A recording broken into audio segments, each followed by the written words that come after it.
If you've gone this long without learning what Oncest is, I'm so sorry. I can't believe I'm about to talk about this.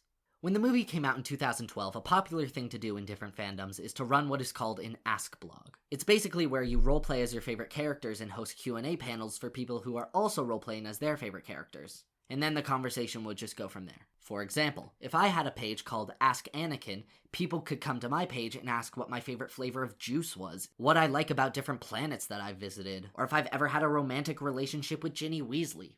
I would then respond on behalf of Anakin Skywalker saying carrot, thraw, and absolutely. It was a pretty popular and, usually, harmless activity.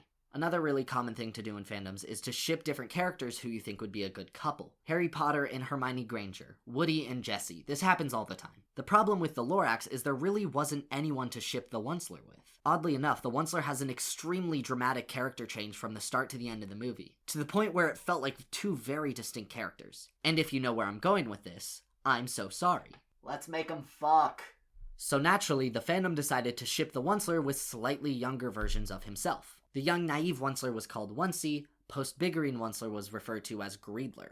Hang on, this isn't the weirdest part yet. Sometimes their coexistence was attempted to be justified by some sci-fi memes like time travel, cloning, siblings, or just some Jekyll and Hyde dynamic. This is the birth of what is known as Oncest. This fandom got so big, people couldn't just roleplay as the Onceler. Just like all aspects of good storytelling, there's a multiverse now. Communist Onceler, Woman Onceler, Willy Wonka Onceler. If you could think of it, there was a Onceler for it with an extended lore and an OC drawing.